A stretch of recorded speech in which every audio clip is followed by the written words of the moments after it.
El Banco de la República recibió una copia de la transmedia y del archivo digital de la Comisión de la Verdad.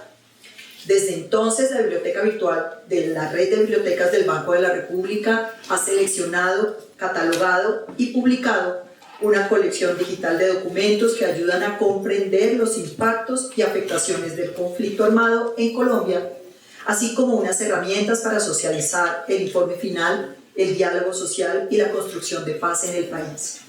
En esta conversación de hoy presentaremos algunas de las acciones adelantadas para promover la divulgación y apropiación del legado de la Comisión de la Verdad entre los públicos de la red de bibliotecas del Banco de la República.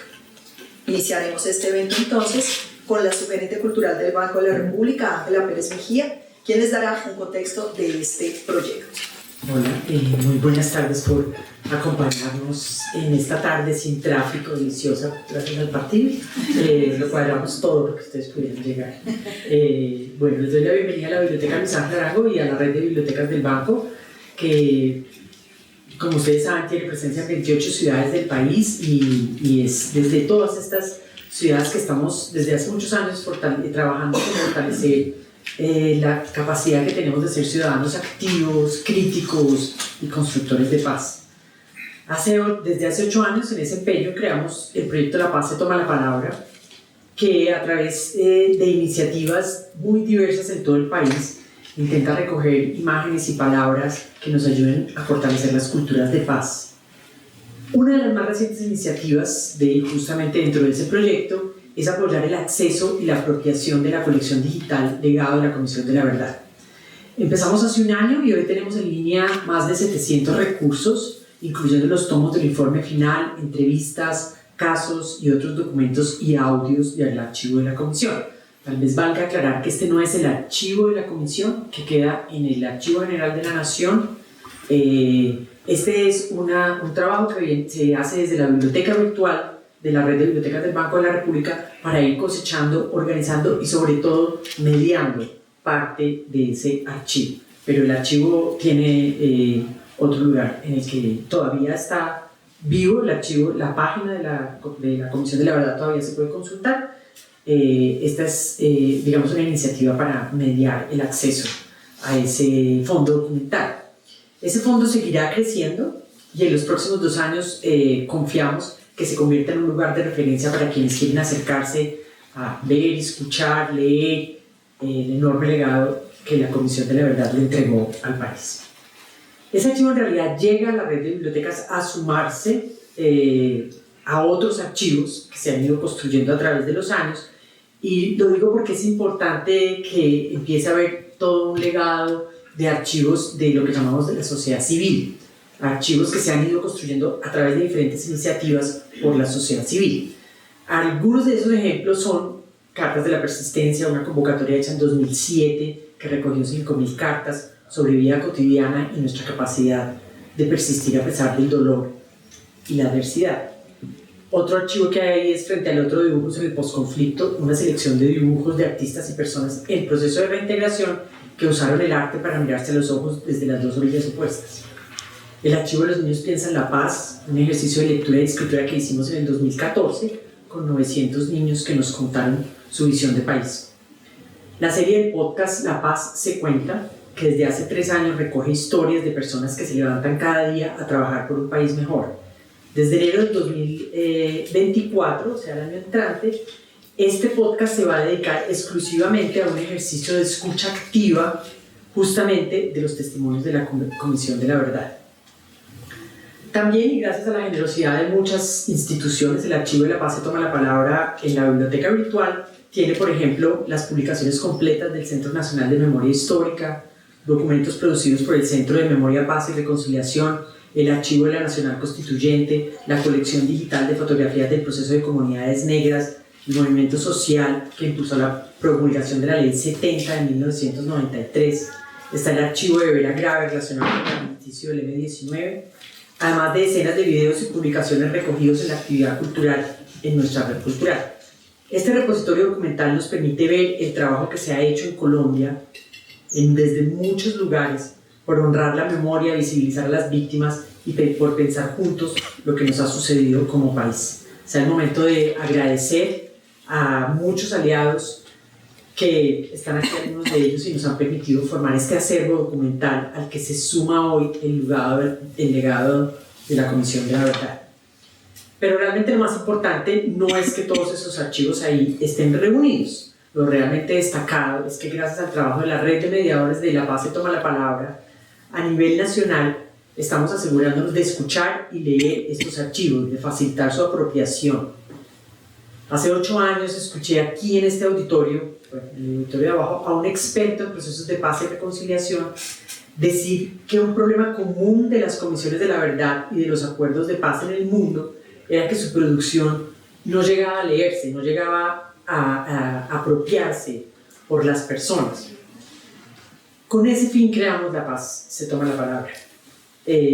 La red de mediadores y las múltiples herramientas que ponemos a su alcance para leer lo que ha sucedido en este proceso. Gracias al trabajo y a la generosidad de cientos de esos mediadores que trabajan de manera voluntaria en el país, hoy sabemos que todo esto llega en canoa, en bus, en unos morralitos, a escuelas, a casas de cultura, y es justamente lo que queremos seguir haciendo. Continuamos ese trabajo poniendo a disposición de nuestros mediadores los recursos y las herramientas para leer y apropiar las recomendaciones que la Comisión de la Verdad ha dejado como legado. Tras 6 meses de haber empezado el trabajo de poner en la biblioteca virtual parte del legado de la Comisión y propiciar su lectura y apropiación, corroboramos un aumento sostenido en el número de consultas. Alcanzamos un promedio mensual de 2.435 consultas. Esto, como les decía, es aparte de lo que está entrando al repositorio, al archivo de la Comisión. Es decir, que solo en nuestra biblioteca virtual, cada día, 81 personas entran a ver, escuchar o leer algo de lo que nos dejó la Comisión. Eso nos recuerda que a pesar del ruido, muchos seguimos intentando escucharnos, vernos y leernos, y ahí hay un lugar para la esperanza. Sabemos que no somos los únicos en esta tarea y por eso aprovecho para saludar a los representantes de la red de aliados en todo el país con quienes hemos realizado acciones conjuntas que promueven esta conversación permanente para la no repetición y con quienes, por supuesto, queremos seguir trabajando. En los años por venir, el Banco de la República seguirá poniendo en marcha una estrategia de divulgación de este legado en los espacios culturales a nivel nacional. Estamos muy orgullosos de lo que hemos logrado hasta este momento, pero también estamos convencidos de que el valor histórico de esta colección se incrementará con los años, cuando investigadores, actores sociales y ciudadanos puedan entender el impacto del trabajo de la Comisión. Gracias de nuevo a todos los que trabajaron en la Comisión de la Verdad, por el enorme legado y por permitirnos trabajar en su apropiación. En la Sugerencia Cultural doy especiales gracias a las personas de la biblioteca virtual, también a las personas que hicieron posible legalmente que esto lo pudiéramos hacer, a Diana, a Sofía, a todas las personas que nos han ayudado para que este trabajo sea posible. Seguiremos trabajando en generar escenarios propicios para fortalecer las diversas culturas de paz que eviten que este importante archivo caiga de manera temprana en el olvido. Y después vamos a tener la oportunidad de escuchar cómo se está haciendo ese trabajo. Muchísimas gracias.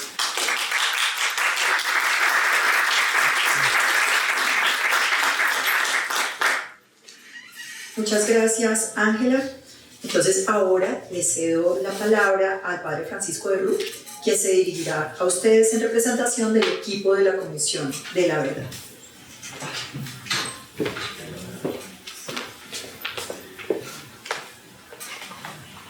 Buenas tardes a todas y a todos. Muchísimas gracias, Ángela, por las palabras que acabas de decir, tan llenas de sentido. A mí me conmovió mucho oírte, porque siento la forma tan generosa, tan profesional, tan seria como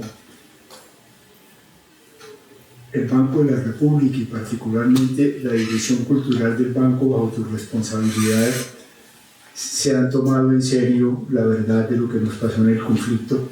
Oyéndote uno siente algo que nosotros hemos conversado mucho si era posible, y es lograr en el país con nuestro esfuerzo una conmoción positiva. Yo creo que nosotros logramos la conmoción, pero ustedes están haciendo positiva para que este esfuerzo sea realmente una contribución a la paz en profundidad. O también, para decirlo de otra manera, para que ese eslogan que surgió de las conversaciones de la comisión se convierta en realidad. Hay futuro, es decir, hay esperanza si hay verdad. Por eso, prácticamente, no voy a repetir lo que dijiste, había pensado más o menos hablar en la forma que lo hiciste, pero lo has dicho con toda precisión. Quiero simplemente limitarme a expresar agradecimientos muy sinceros. Me encanta saber que se va a hacer esta conversación con Gonzalo. Nosotros hemos trabajado sobre los hombros de Gonzalo Sánchez y sus colaboradores, y por supuesto con Andrés, investigador delegado de la comisión. Apreciamos enormemente, como tú mismo lo dijiste, la tarea de Diana Salas. En La Paz se toma la palabra, y tener a Juan Daniel Rojas es tener un docente de los que ustedes están trabajando aquí, y por supuesto también la moderación de María Alejandra Pautasi de la biblioteca virtual. Sí, a mí sobre todo lo que me impresiona es ver cómo ustedes desde la dimensión cultural han hecho sentir el lugar de la verdad en el país, porque muchas cosas se comprenden cuando se transforman en símbolos, en signos, cuando se apasiona a la gente por la lectura en una forma simbólica y atractiva, y con estas bibliotecas fantásticas que ustedes hacen. Por eso yo sí quiero nombrar personas. Yo quiero expresar nuestro agradecimiento como comisión al gerente general, a Leonardo Villar Gómez, a ti, Ángela, muy de corazón, a la junta directiva del banco, donde tenemos muy buenos amigos. Fernando Barona, gracias por tu apoyo a todo este esfuerzo como director de la biblioteca Luis Ángel Arango y de todo este conjunto de bibliotecas. A Marcela Ocampo Duque como gerente ejecutiva, porque sé que Marcela ha estado sobre esto. Muy particularmente a María Wills, porque María coordinó, fue la directora desde la unidad de artes y otras colecciones de ese riesgo que ustedes tomaron. Te lo agradezco por la audacia, Ángela, de poner aquí el trabajo de Forensic Architecture, que presentó con tanta fuerza lo que había pasado en el Palacio de Justicia y también en Urabá. Sé que esto para ustedes era un acto de audacia, y tuvieron la generosidad de hacerlo por la preocupación y el compromiso que tienen con la verdad. Gracias a las personas del banco que lo hicieron posible, tú las nombraste en general. Yo te voy a decir las personas que nosotros llevamos en el alma en la comisión, no son todas, pero personas que acompañaron este proyecto, muchas están aquí presentes. Roberto Telles, Rafael Torres, Diana Restrepo, Claudia Benito, Zulma Abril, Efraín Sánchez, Mario Portilla, Juan Pablo Salabarrieta, María Alejandra Pautasi, Viviana Olave, Eileen Loren Vigoya, Daniela Borrero, Tatiana Martínez Ortiz, María Isabel González, Jesús Alfredo Benavides. Bueno, con toda seguridad hay más, pero por lo menos para decirles que esto lo llevamos muy en el alma.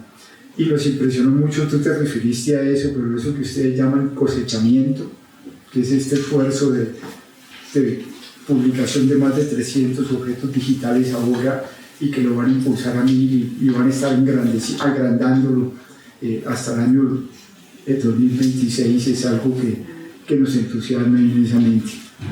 También quiero, por supuesto, agradecer una cantidad de cosas más que están conectadas con esto. Tú mencionaste algunas, pero el lanzamiento en la Filmo, de la colección digital de la comisión, las lecturas teatrales de testimonios, el taller de profes de la verdad, talleres jóvenes por la verdad, que hicieron en alianza con Fincompás, el ejercicio de mediación y divulgación de la colección legado de la Comisión de la Verdad con enfoque territorial, la puesta en servicio de los tomos físicos del informe final en los 29 centros culturales del banco, las 22 bibliotecas y los 7 centros culturales. Es que eso lo estamos viendo en todas partes. Y eso tiene un multiplicador. En economía hablamos del multiplicador del entusiasmo, de la demanda, pero el multiplicador de ustedes es como de 100 sobre 1. Una hora que ustedes le dedicaron a esto, como tú bien decías, la toman entre canoas y caminos y escuelas y se multiplican inmediatamente por 10 horas porque mucha gente las repite con entusiasmo. Viene con el sello del banco y eso da mucho entusiasmo. La producción de la serie de podcast La Paz se Cuenta, a la que te referías, y que sé que lo están haciendo con Concordia University de Montreal, y le da mucha fuerza. Bueno, podría seguir nombrando cosas, pero es que lo que ustedes movilizan es tan impresionante. Y finalmente también quisiera agradecerle a las personas de la Comisión de la Verdad que contribuyeron con ustedes a que este ajuste fuera posible, ¿verdad? A Mauricio Katz, el secretario ejecutivo, a Diana Brito, Lina Mantilla, Caterín Romero, Gilberto Villa, Andrés Medina, Kerly Bautista, Ivonne Spitia, Estela Carreño, Natalia Escobar, María Parada. Es que les tuvimos que poner un equipo porque ustedes son una cosa inmensa. Y muy especialmente a Lucía González, que infortunadamente no pudo venir hoy, está en medio de cosas de la comisión y ya no ha parado un minuto. Y aprecio mucho la presencia de Alberto Ferguson aquí, compañero nuestro que nos ayudó a vivir las tensiones y los desafíos emocionales de quienes llevábamos la carga de la comisión y a mí personalmente me acompañó mucho en conversaciones continuas. Por favor, no los he nombrado a todos y todas. Sofi, gracias a todos, y yo he venido aquí a dar gracias y a decirles que cuánto vale y cuánto representa para nosotros esta fuerza cultural, esta pasión del Banco de la República por la verdad, para que tengamos paz en Colombia. Gracias.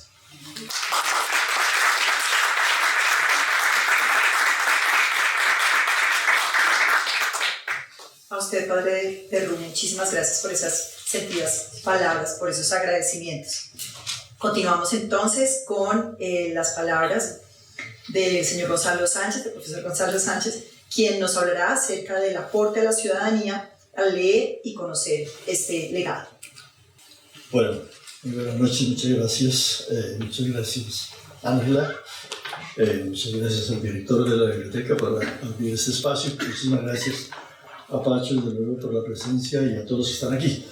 Después del ejemplo que nos acaba de dar Pacho de cómo dar unas gracias y la importancia que es de dar gracias y recibir las gracias, pues yo no me voy a extender más, voy al punto.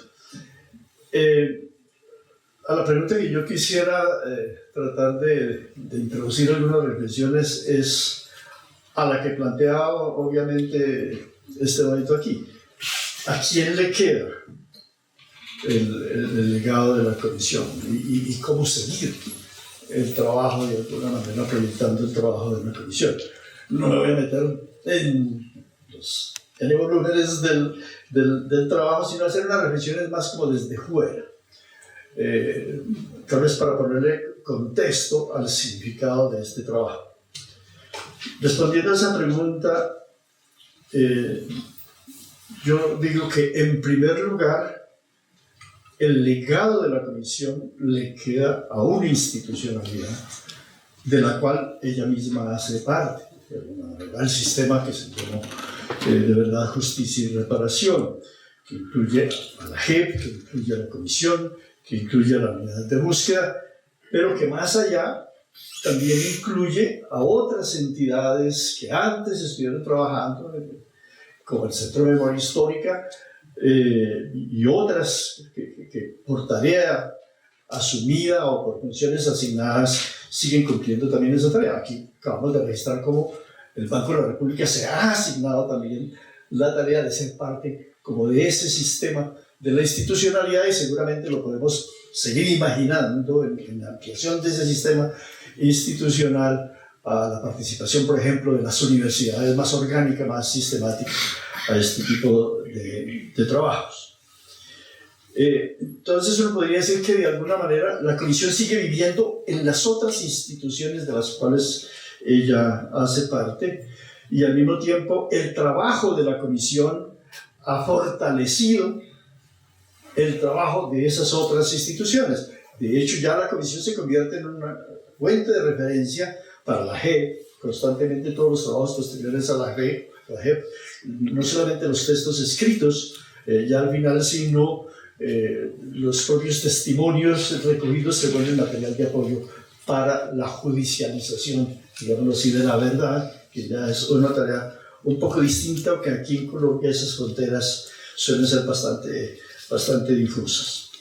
Entonces, primer punto, el lugar institucional del legado. En segundo lugar,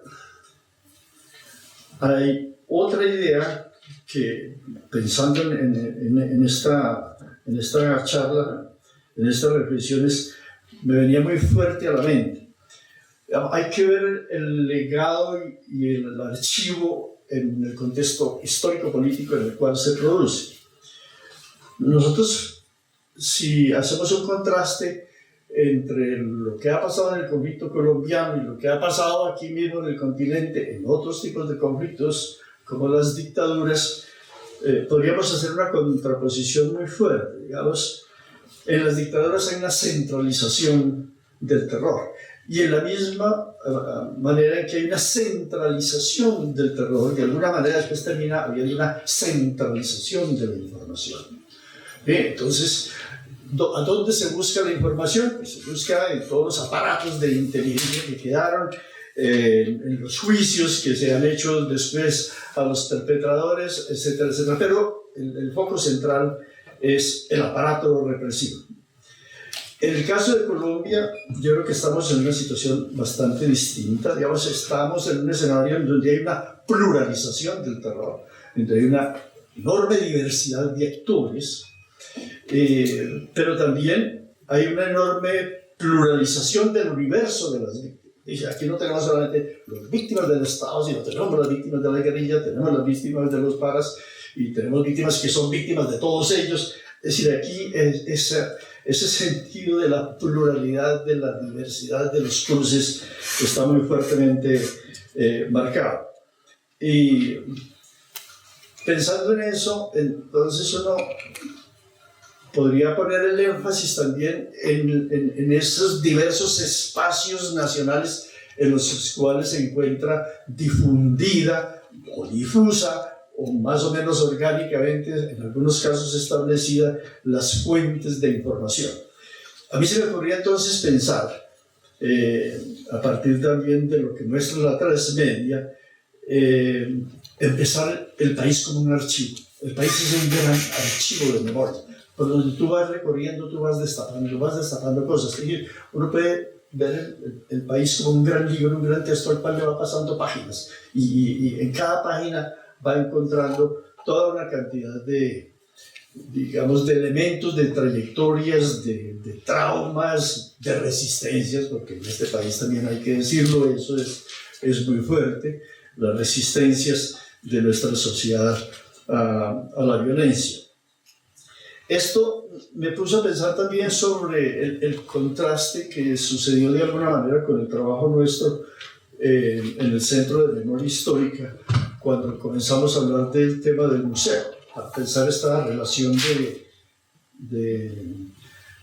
del centro, la capital y la periferia, digámoslo así de manera muy simplista.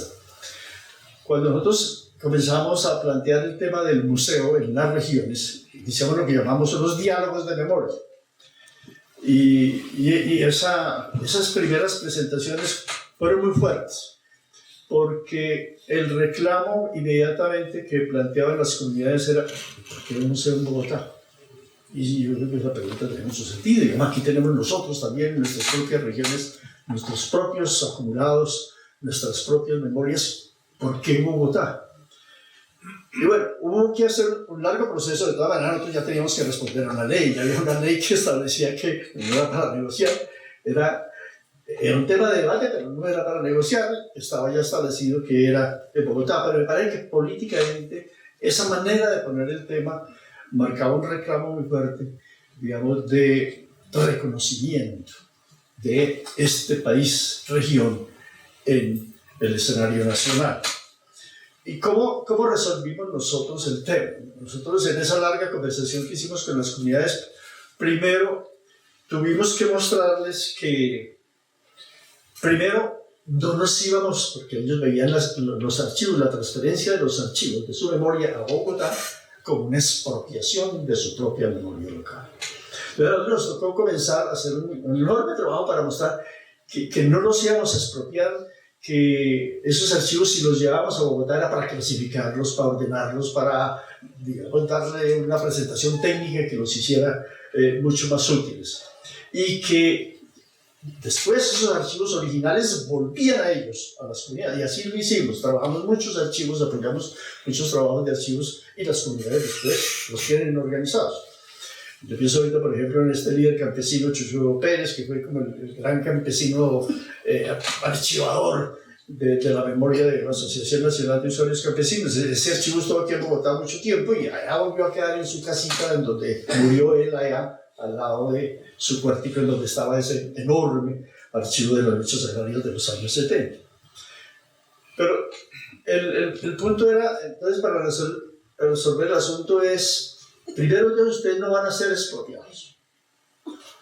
Ustedes van a tener una ganancia en esa relación con el centro, porque el Estado se hace cargo de procesar esos materiales y entregarlos a ustedes en mejores condiciones y con mayor posibilidad de divulgación. Y ustedes políticamente van a ganar, porque en lugar de tener este espacio pequeño aquí en donde están ustedes de sus propias comunidades, llevarlo a Bogotá va a ser una ganancia, porque va a poner esas materias y esas memorias suyas, las van a poner en la escena nacional. Entonces era un gane-gane. El centro podía tener sus archivos, pero ellos también se beneficiaban del trabajo que nosotros pudiéramos hacer acompañados.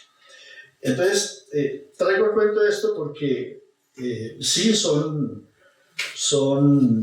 reflexiones que tienen que ver muchísimo con lo que se está haciendo acá a través de la transmedia, que es visibilizar mucho del trabajo de la región. Una de las cosas que me han llamado la atención también dentro de la página y que están en el esfuerzo que ustedes han planteado, y yo me preguntaba cómo iba a estar esto en las distintas sedes, atendiendo estos reclamos regionales del Banco de la República, y cómo van a conversar con las distintas unidades territoriales. El otro tema era, que tiene mucho que ver con la consigna, si hay futuro,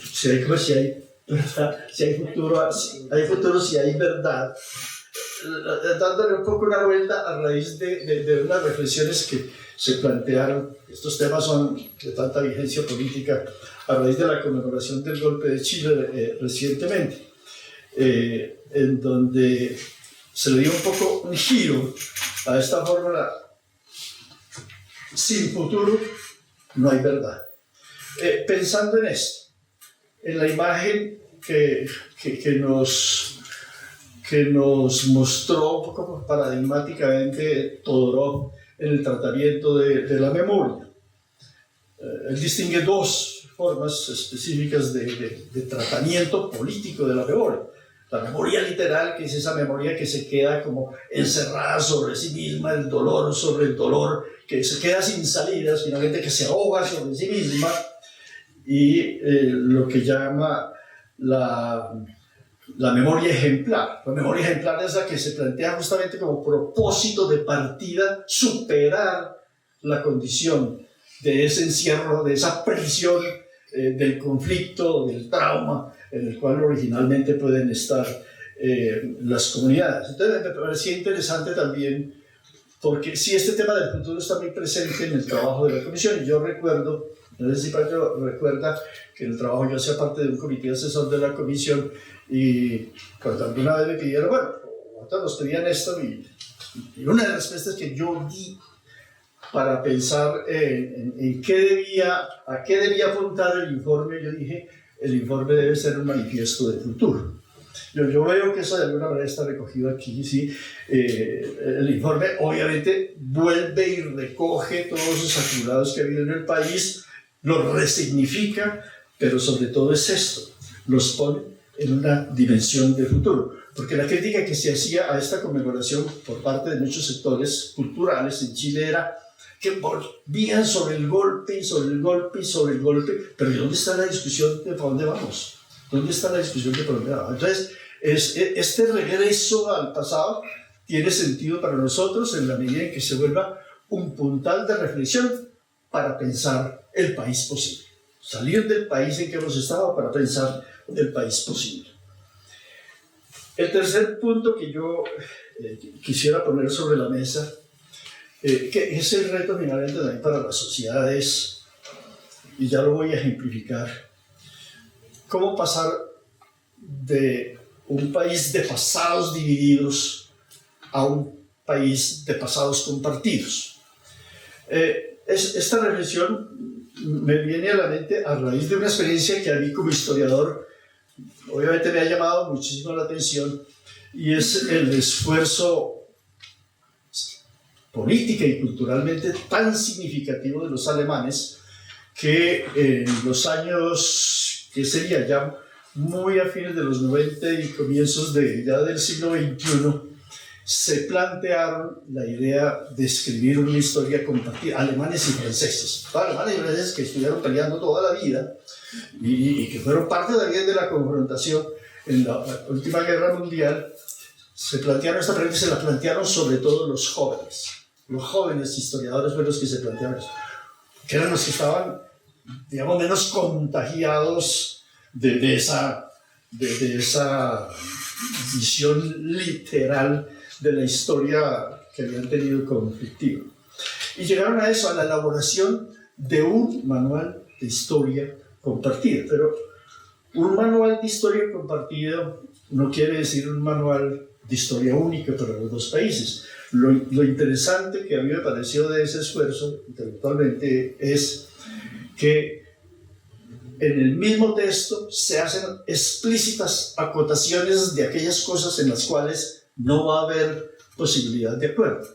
Y se señalan 3 puntos, por lo menos de los que entraron en esa discusión y que quedaron como notas al margen. Aquí no hay acuerdo, por ejemplo, cómo manejar el tema de la Guerra Fría, cuándo comienza la Guerra Fría, dónde fechar la Guerra Fría. Entonces, si tú pones Alemania, pues Alemania, la Guerra Fría, para ellos el tema de la Guerra Fría está asociado a los misiles de Cuba, ¿sí? Pero para Francia, la Guerra Fría comienza en los años 40. O segundo, para el lugar del comunismo en la historia contemporánea, en ese manual. Pues para Alemania el comunismo era parte como de la amenaza también soviética que había pesado sobre ellos y que seguía siendo un peso muy grande en esa otra parte de la Alemania vivir. La Alemania buena, la occidental, y la Alemania mala, la oriental comunista. Entonces, esa fue otra manera, porque para los franceses el comunismo, los comunistas habían cumplido un papel importante en la resistencia. Entonces, la historia comunista de Francia era parte del proyecto democrático francés, que no lo era tanto, o no lo sigue siendo tanto en esa memoria colectiva que se ha construido en el caso de Alemania.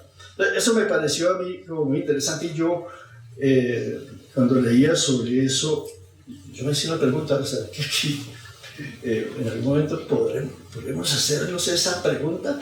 ¿Habrá alguna manera de decir una historia compartida de guerrillas y paramilitares sobre el conflicto? No para decir que estuvieron en lo mismo, obviamente, pero sí para decir, para anunciar que compartieron una confrontación en la cual tenían motivaciones distintas y en las cuales eran partes adversarias, pero que hoy, después de unos recorridos políticos, de pronto podrían estar en otra cosa, ¿no? Es una pregunta pues compleja, todavía puede de pronto sonar sacrílega acá, porque todavía estamos andando el conflicto. pero yo creo que estos experimentos, que son sorprendentes, de pronto nos permiten darnos la libertad de hacernos esas preguntas. Y finalmente, creo que ya me quedé el tiempo, simplemente para poner énfasis en que esta idea soñada de un relato compartido no es de un relato único, obviamente. El ejemplo del manual que acabo de señalar pues nos lo muestra muy claramente. No es un relato único. Un relato único es una memoria impuesta, es una memoria impuesta. A lo que hay que apostar es a una memoria diversa, compartidas, incluso eso, compartidas las enunciaciones de las diferencias, en donde se puedan hacer explícitas las diferencias, o sea, la construcción realmente de una memoria democrática, de una democrática plural, porque finalmente es a eso a lo que tenemos que estar luchando permanentemente. Y yo creo que esta reflexión sobre la comisión y de las tareas que se vienen y de las asociadas a estas reflexiones que suscitan la comisión indican que en esa tarea de la continuidad de producción de una visión democrática de la sociedad, una visión democrática del conflicto, no es una tarea exclusiva de una institución, sino que finalmente es una tarea que nos compete a todos, incluidos a todos nosotros mismos. Muchas gracias.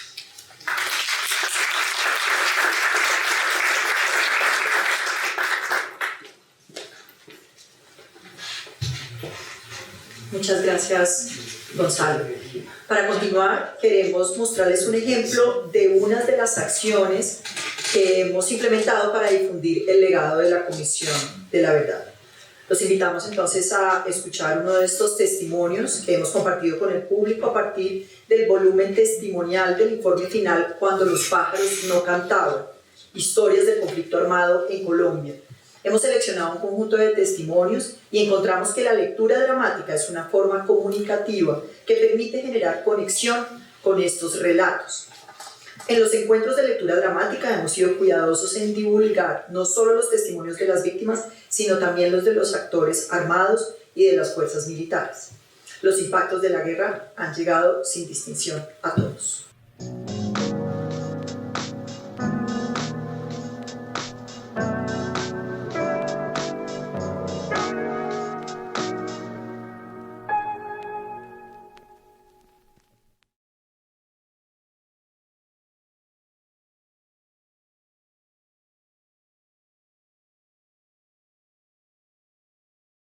Por el derecho a que no nos jodan.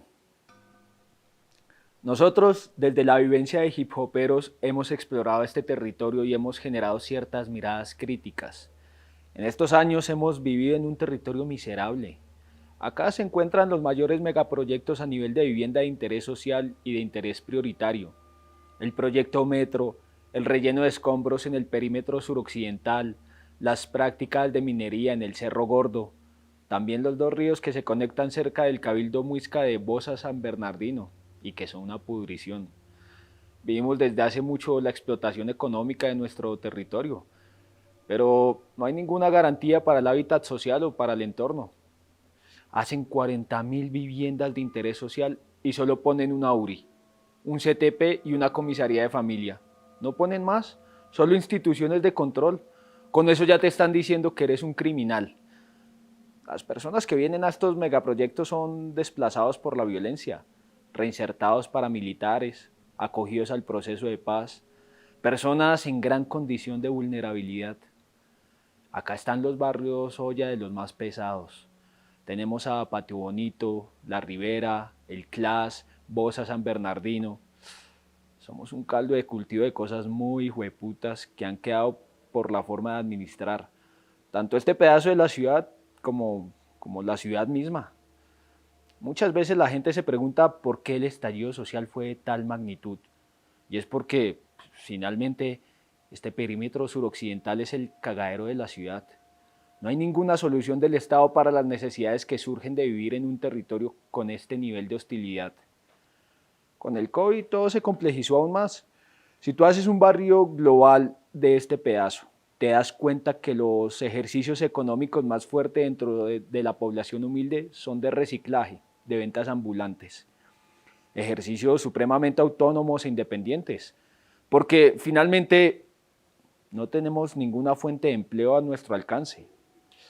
Nos han visto como el rincón donde puedes esconder toda la basura y finalmente en el 21N todo estalló. En cierto punto hubo una arremetida militar muy fuerte en la que dejan sembrados a los policías como si fueran árboles en los espacios comunes del territorio. No podías entrar al parque, no podías estar sin ser correteado, sin ser requisado, retenido. Te estabas fumando un bareto o qué sé yo, estabas hablando con alguien y te mandaban un operativo de 10, 12, pum, pum, pum, motos, el dron encima tuyo. Un poco de vueltas que finalmente hicieron que la mayoría de la comunidad que estaba organizada abandonara esos espacios. Toda la mezcla de esas cosas hizo que la gente se botara a la calle a decir, no, ya dejen tranquila esa vuelta, ya no jodan más, o al menos esperen a que esta mierda del COVID acabe para joder. Una de las cosas que generó que el estallido social fuera tan áspero es que en la pandemia COVID la policía se sentía el dueño de la calle. Quítate, éntrate, métete. La gente comenzó a vivir ese control y abuso, pero nosotros, los jóvenes, lo hemos vivido desde hace mucho tiempo. Váyase del parque, acá no pueden estar, no lo quiero ver aquí. Eso es lo que nosotros hemos comido durante años. La forma como la fuerza pública trata al joven de la periferia es algo supremamente marcado en todos nosotros. Y que vengas a meterle el dedo a toda la gente de la misma forma que lo haces con los jóvenes, comienza a generar un rechazo colectivo. Y cuando hay un chispazo, pues todo el mundo se prende. Hay un punto en el que se llena y estalló. En el momento que estalló, yo estaba en el barrio camellando con mis camaradas en procesos que buscan la trascendencia de ciertos grupos poblacionales con los que interactuamos. Y nos fue imposible hacernos los del ojo ciego y no entrar a interactuar con la protesta. Nuestra reacción fue inmediata, como si se nos hiciera un llamado colectivo. Dijimos meto y ahí estuvimos. Los primeros días simplemente desde la resistencia, desde resistir con las personas que estaban ahí. Hay cosas que desde mi perspectiva no pueden ser ignoradas. Por ejemplo, ver que dejan a 35 personas heridas. Eso te carga. O a mí en lo personal me cargaba de ira, de furia, de frustración, de ganas de salir al otro día. Cuando comenzamos a interactuar con el espacio humanitario, entendimos otras dinámicas paralelas al tropel. Nos encontramos una realidad política y unos nortes claros, reales, populares y dentro de la ley.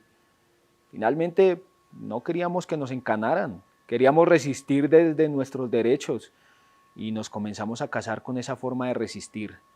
Ayudar con la olla, interactuar en los eventos, sacar una marcha móvil con los hip hoperos.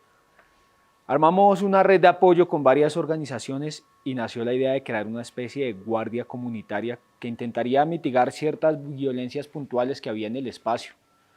De ahí nosotros conformamos algo que se llamaba Las Ñangas. Era como un grupo de personas de barrio que estaban a disposición de entrar a mediar en violencias puntuales. También lo hicimos para limpiar nuestro nombre y mostrar la causa real por la que estábamos ahí.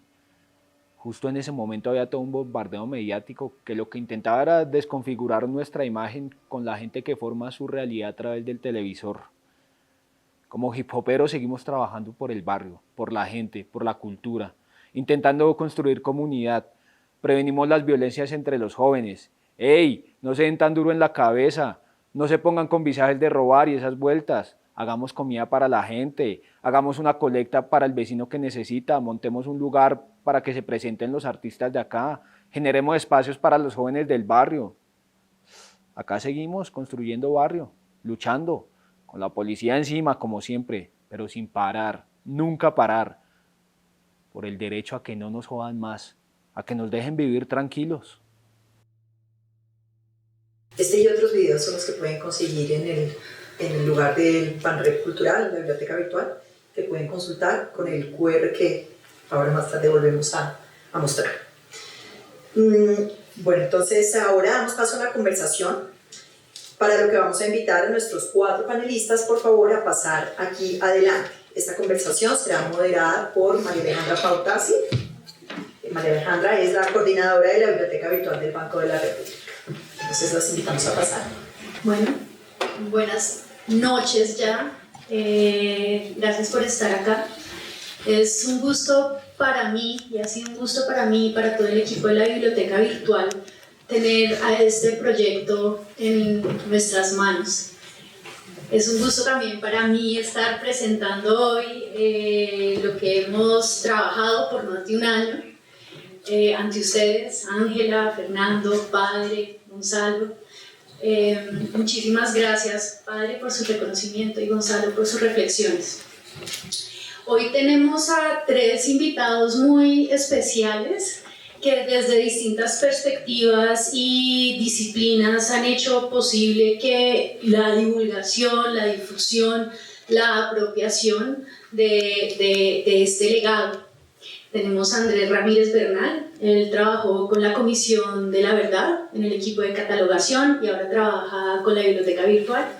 A Diana Salas, que trabaja con La Paz se toma la palabra, y a Juan Daniel Rojas, profesor del Colegio Quimi Pernía Domicó en la localidad de Bosa. Entonces, bueno, vamos a iniciar hoy. Voy a empezar con Andrés.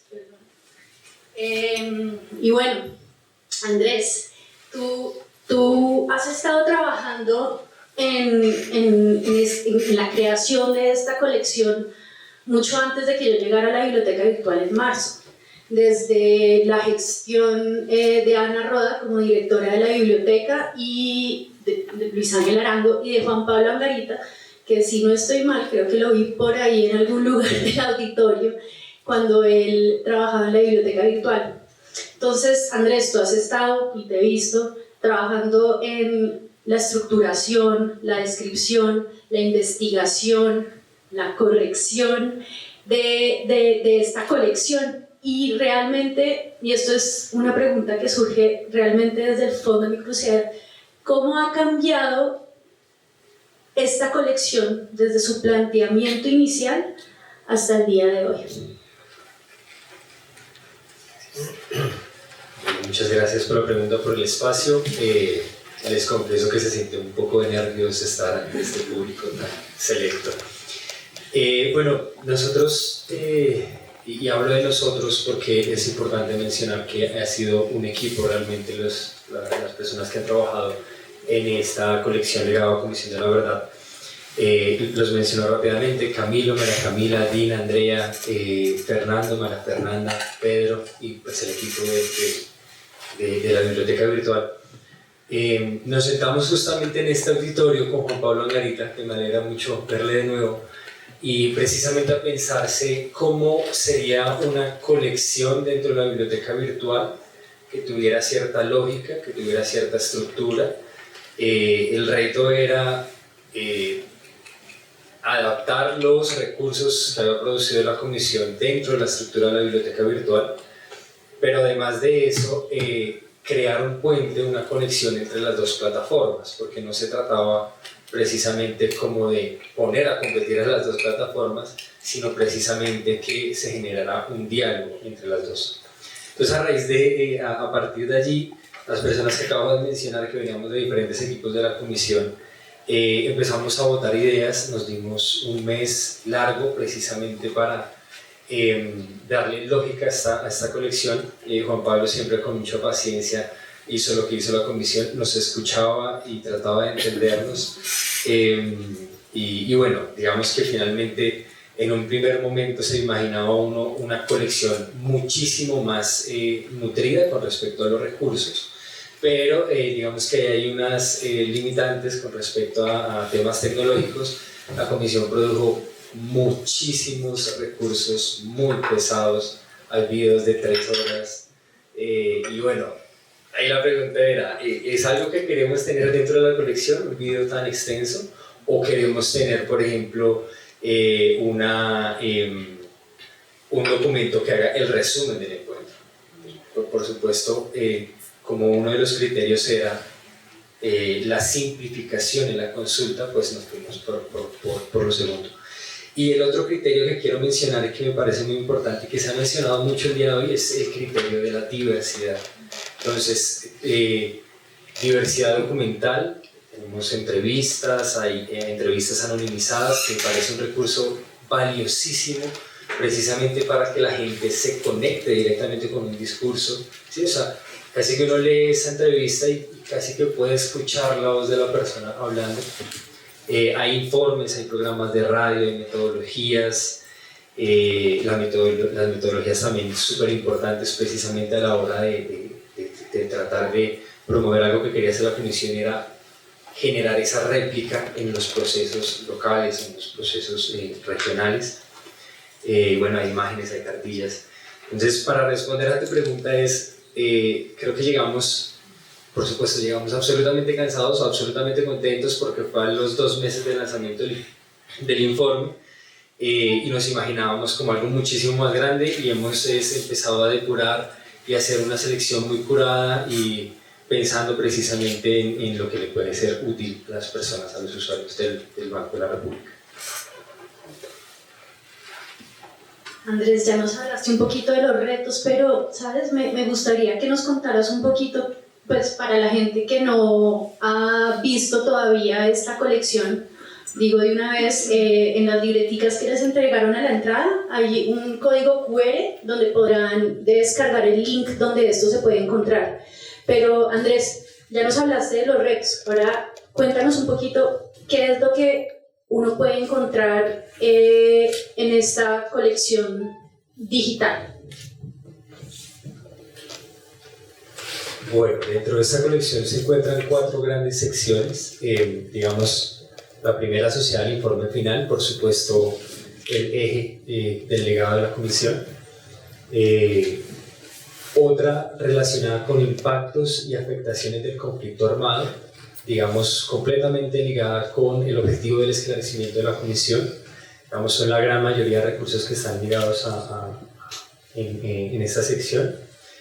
Tenemos una que es la esperanzadora siempre, ¿no? Esa que mueve y que no nos deja quedarnos precisamente en el pasado, sino proponer un futuro distinto, y está vinculada con diálogo, convivencia y construcción de paz. Por supuesto, completamente ligada con los 3 otros objetivos de la comisión: la no repetición, la convivencia. Y bueno, finalmente este año estamos trabajando en una sección que tiene la comisión y que estamos, digamos, por supuesto, pensando en cambiarle el nombre porque es literalmente el mismo nombre que tiene la comisión, y es cómo lo hicimos. Y es un ejercicio casi que de sinceridad, casi de decir como, mire, se tenía este reto y esta fue la forma en la que la comisión decidió solucionarlo. Allí hay material preciosísimo. Esta mañana estaba trabajando con la guía para hacer las entrevistas. Es un documento de 60 páginas que, si uno quiere entender la comisión al interior, es el documento apropiado. Digamos que es un documento que habla del tipo de entrevistas que realizó la comisión, los objetivos que estaba buscando, los cuidados que había que tener a la hora de conectar con una persona que iba a brindar su testimonio. Entonces, bueno, son esas 4 grandes secciones. Como ven, vamos trabajando por cargas. Esta es la que estamos trabajando actualmente. Y solo para acotar algunas cosas adicionales, digamos que dentro de la colección se van a encontrar algunos metadatos que van a facilitar la consulta. La pregunta que siempre me hacen relacionada con la comisión es: ¿por dónde empezamos? O sea, es demasiado inmenso. ¿Por dónde arrancamos? Es un poco la colección lo que hace es simplificar, reducir al mínimo el tema de los metadatos. Por ejemplo, el tema de cobertura geográfica. Nos enorgullece muchísimo decir que yo estoy casi seguro que triplicamos el listado que tenía originalmente el Banco de la República, que desde la comisión salen caseríos, salen regiones que normalmente no son, digamos, de un uso común. Entonces eso es uno de los grandes orgullos. Y finalmente quería mencionar el metadato de recursos relacionados. Pues uno encuentra un documento y encuentra 2 o 3 recursos que están o en el transmedia o están en el archivo de la comisión. El archivo me refiero dentro de la plataforma, o están dentro de otras colecciones dentro de la biblioteca virtual. Entonces esto hace precisamente que la gente arme su propio camino de acuerdo a sus propios intereses. Gracias, Andrés. Pues de hecho, yo quería hablar sobre esta forma de búsqueda en la biblioteca virtual, el de cobertura geográfica. Y bueno, antes de darle la palabra a Diana Salas, quería también decir que eso también nos ha permitido, digamos, o nos va a permitir, o nos está permitiendo hacer un acercamiento por territorios, con enfoque territorial. Y bueno, esperamos que, digamos, a través de los mediadores, de la paz se toma la palabra, que esta forma de estructurar la colección, esta forma de estructurar la navegación, pues sea realmente sea útil para la gente. Entonces, de nuevo, ahora le voy a dar la palabra a Diana Salas. Y bueno, Diana, ella trabaja en La Paz se toma la palabra. En este momento es desde la red de bibliotecas públicas, que creo que ya lo hemos mencionado hoy. Se han realizado esfuerzos de mediación de esta colección en 29 ciudades, en las 29 ciudades donde el banco tiene presencia. Y bueno, Diana ha estado coordinando buena parte de estos esfuerzos. Entonces, Diana, cuéntanos un poquito qué ha hecho para promover la apropiación del legado desde el proyecto que tú coordinas y si nos puedes dar como algunas experiencias significativas. Bueno, buenas noches. Bueno, yo voy a intentar resumir el trabajo precisamente que se ha hecho en esas 29 ciudades. Y hay que decir que la labor de mediación y de apropiación de todo este legado inició incluso antes de que iniciara la colección digital que nos acaba de presentar Andrés. Muy rápidamente, desde julio del año pasado, recién se publicó el informe. Lo primero que recibimos de la comisión fue el botiquín contra el olvido, que es un material pedagógico que se distribuyó a la red de mediadores para que empezaran a activar espacios de escucha y de reflexión en las distintas ciudades. Y ese fue un ejercicio muy interesante en el que los mediadores empezaron a hacer cruces o duplas con esas herramientas junto con las de La Paz se toma la palabra para precisamente activar esos trabajos con distintos públicos. Luego en agosto, cuando se lanzó la iniciativa de la Escuela Abraza la Verdad, nosotros pues adaptamos esa iniciativa y por eso el nombre que le dimos hoy a este encuentro, la Biblioteca Abraza la Verdad, porque pues desde ese momento estábamos seguros que esa conversación no tenía que reducirse solamente a las escuelas, a los colegios, sino que tenía que tener unos espacios de enunciación mucho más amplios.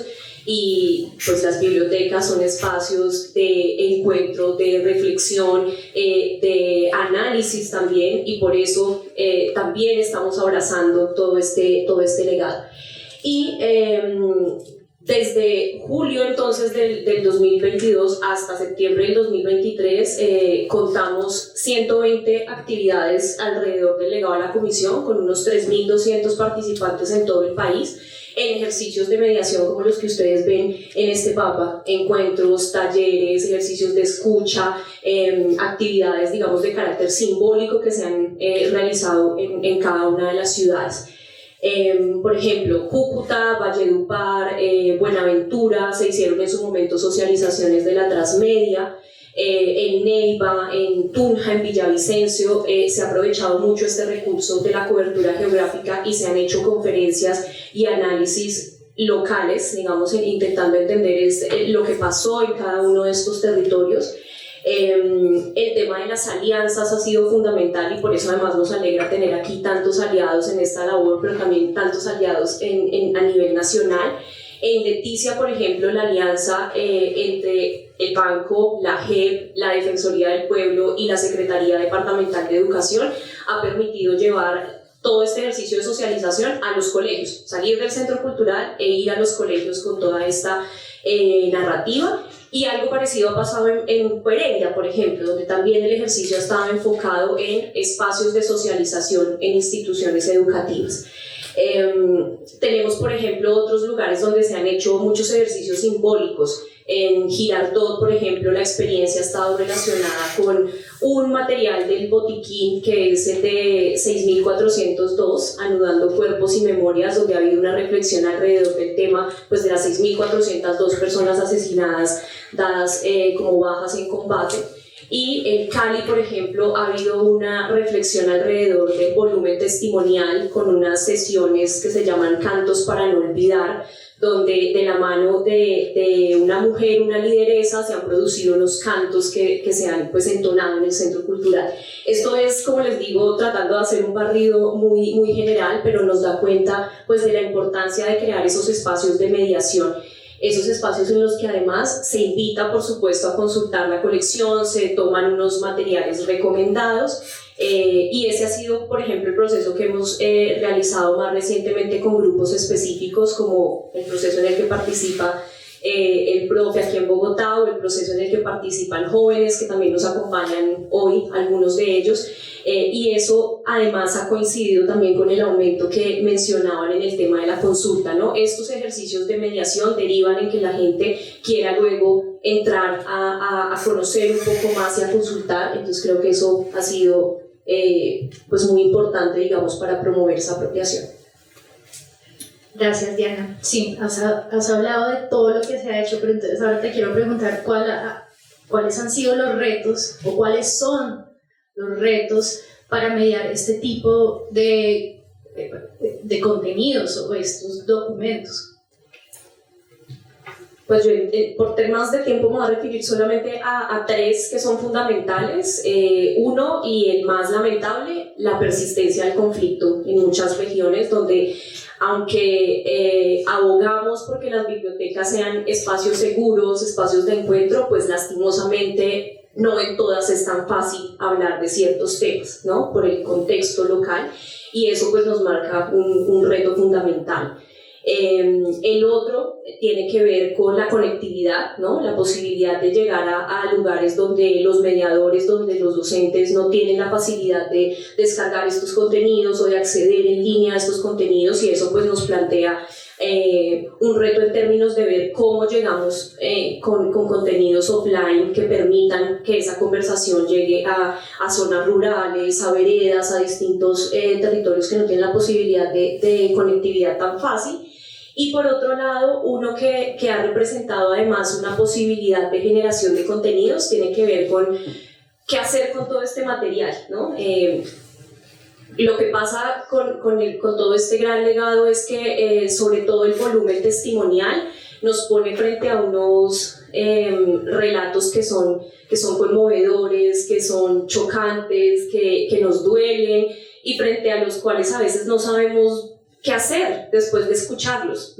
Y de ahí, por ejemplo, la iniciativa que comentaba Ángela, la posibilidad de crear un nuevo contenido, una especie de guía metodológica que nos permita entender cómo escuchar esto y qué hacer en términos también de autocuidado del mediador y de cuidado de su grupo cuando se enfrenta a este tipo de testimonios.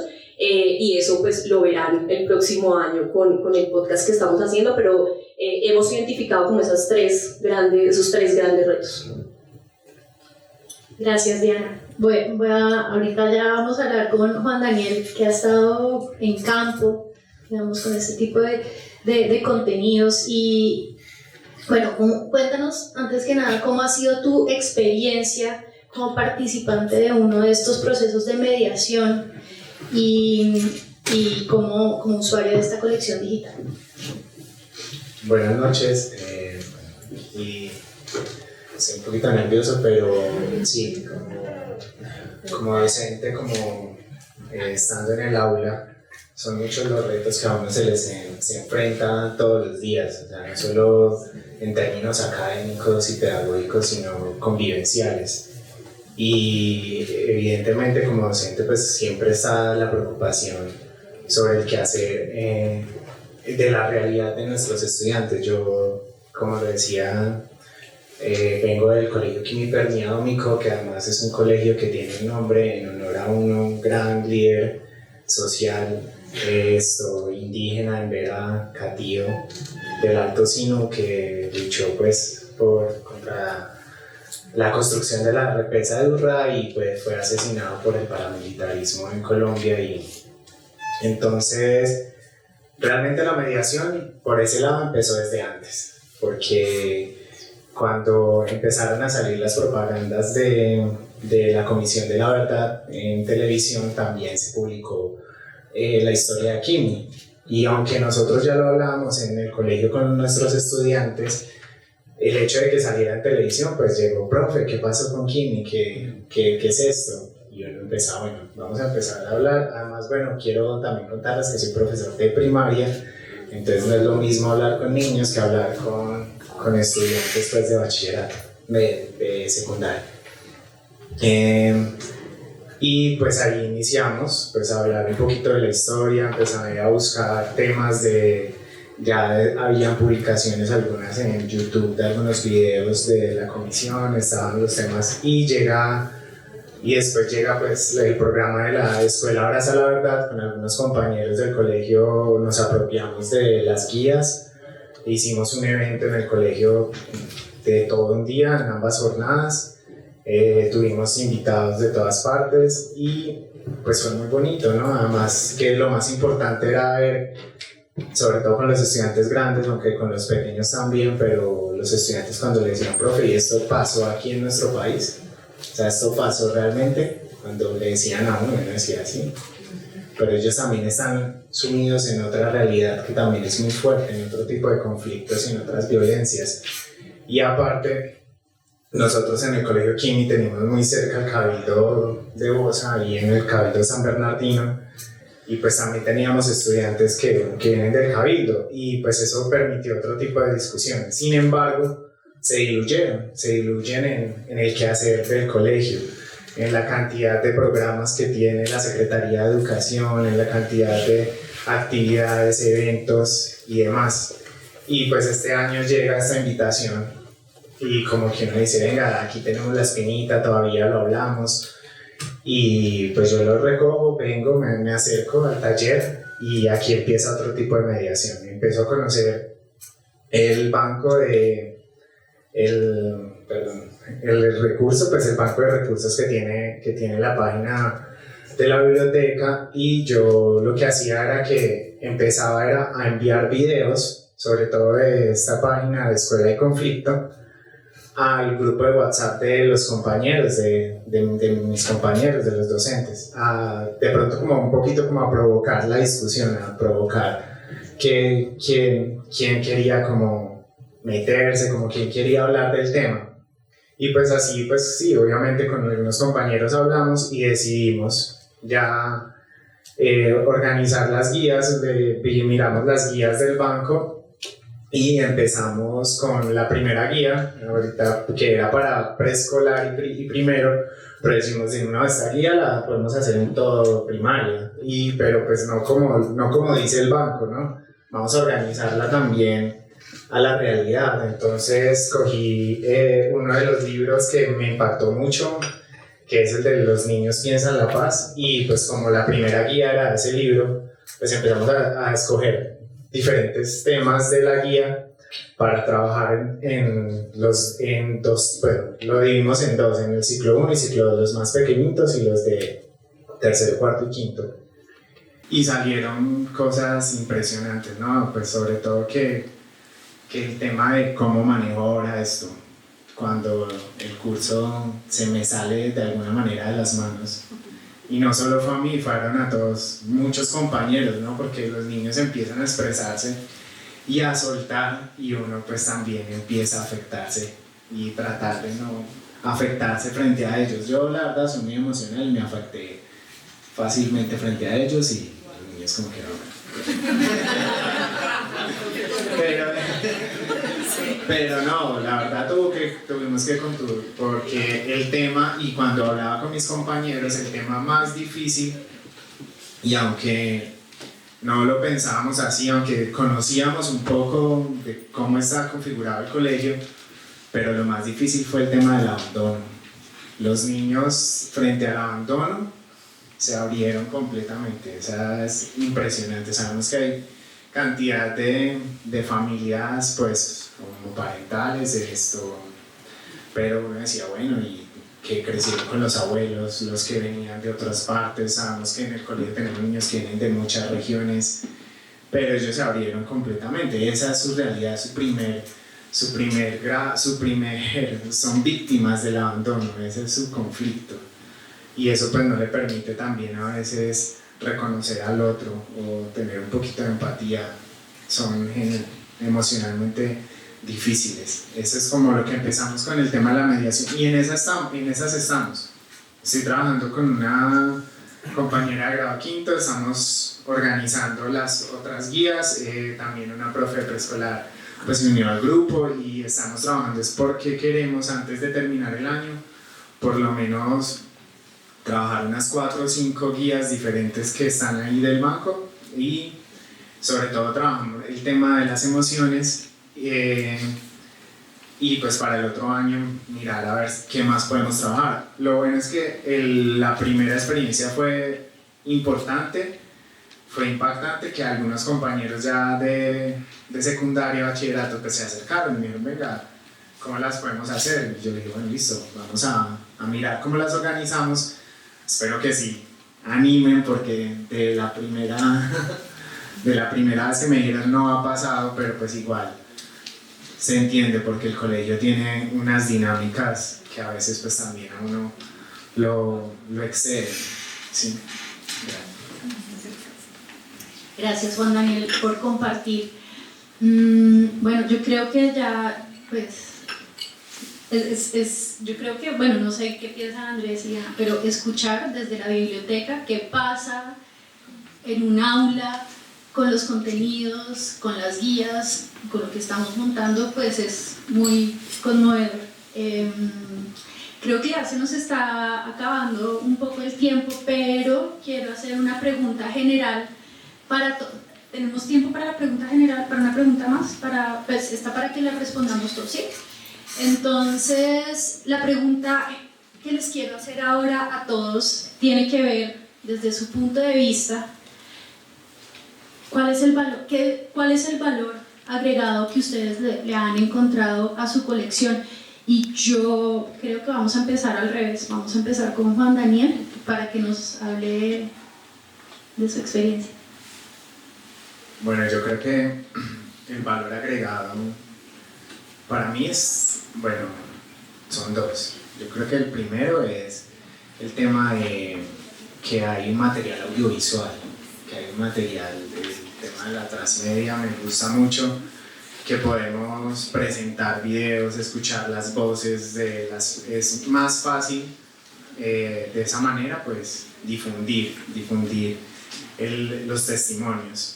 Y el segundo valor que creo que es el más importante y por el que creo que aunque el padre decía gracias, pues yo creo que es más gracias a ustedes que han trabajado tanto, es que esta construcción de la historia de Colombia, de este conflicto, y estas voces que se escuchan, que uno puede escuchar en los videos, en los documentales, he visto algunos documentales, algunos relatos, he escuchado podcasts, vienen directamente, es decir, la construcción de esa historia y esa verdad viene directamente de las víctimas, de las personas que están ahí.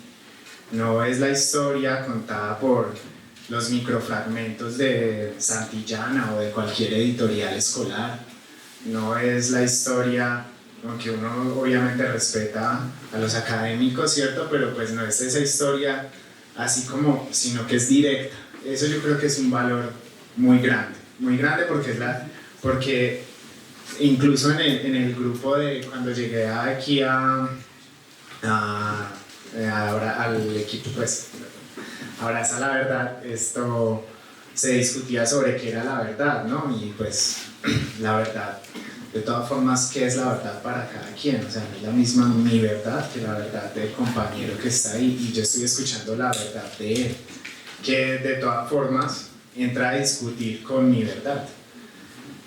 Bueno, pero creo que el valor agregado está en ese tema que yo puedo escuchar la historia directamente del afectado. Yo puedo, por ejemplo, escuchar la historia de la hija lo hicimos alguna vez, la hija de Kimi Pernía, contando su verdad, y desde ella, desde esas voces, no desde Wikipedia o un libro aquí resumido, sino desde las voces de ellos. Yo creo que eso es lo más importante. Creo que es el valor agregado mayor, el mayor valor que tiene para mí. Gracias.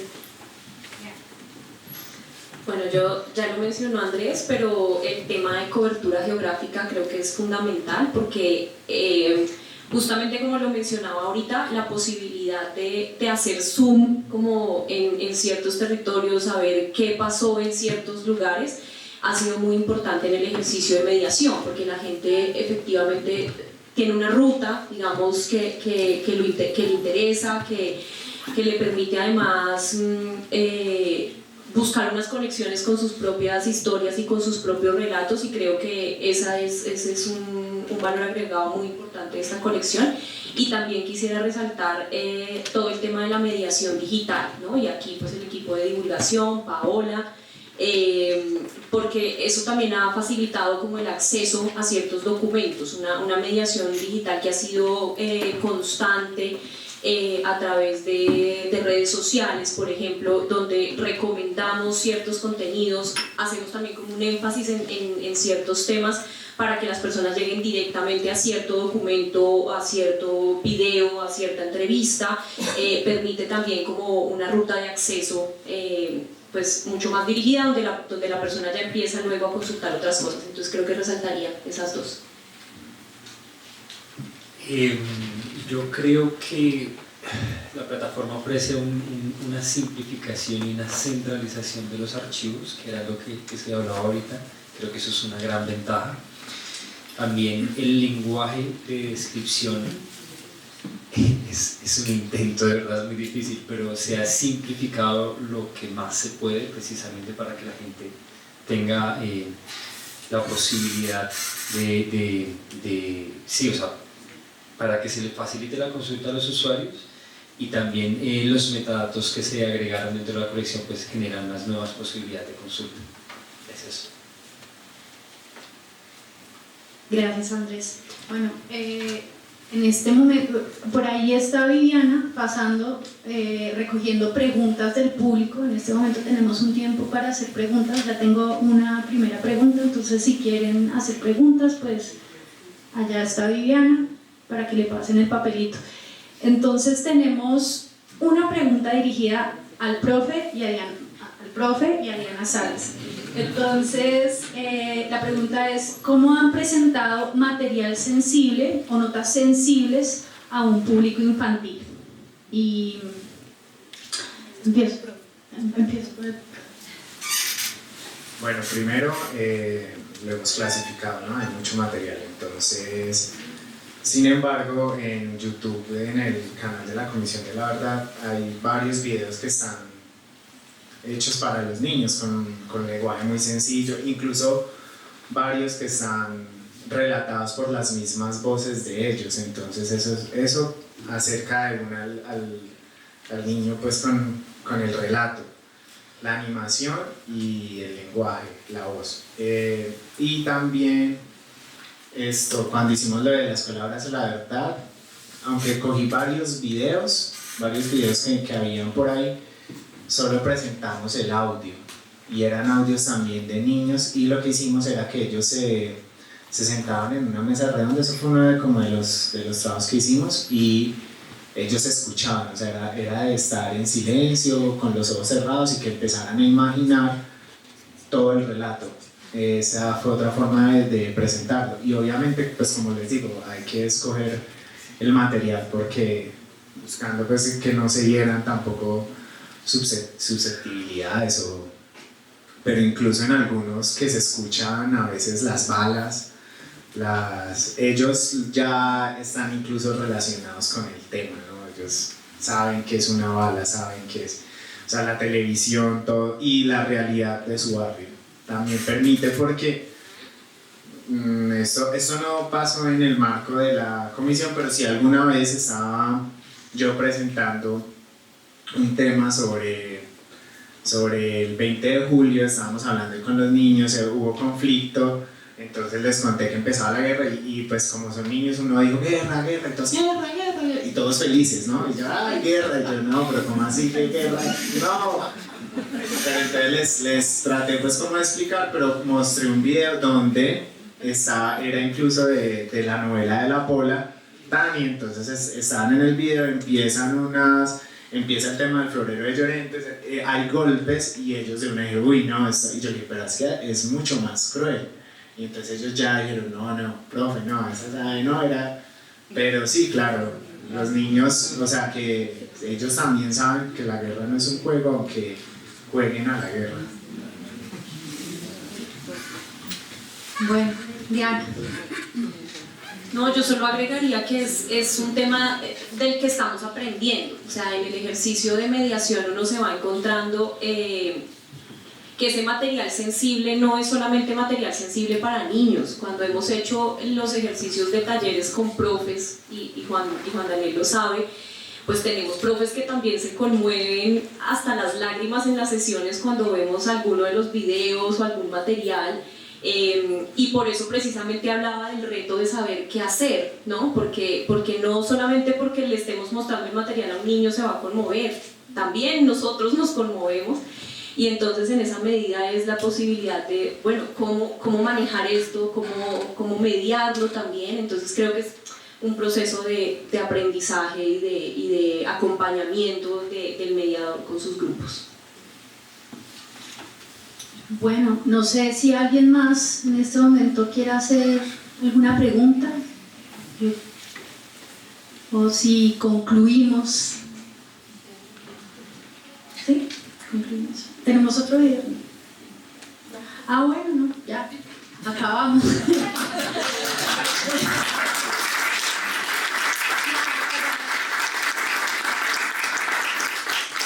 Para finalizar, pues, gracias a todos ustedes por estar acá, una tarde después de un partido, Colombia-Uruguay.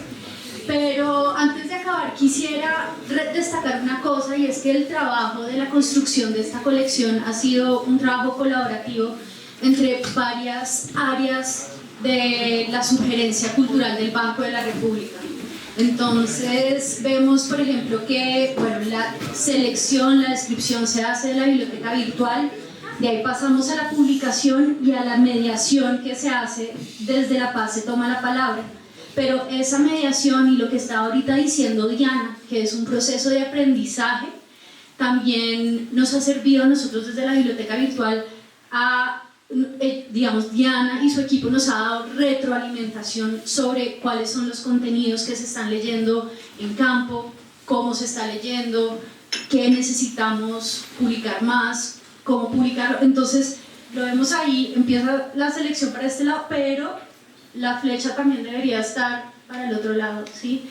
Entonces, pues, nada, muchísimas gracias a todos, a Juan Pablo Angarita que está allá, y bueno, que estén muy bien, que tengan muy buena noche.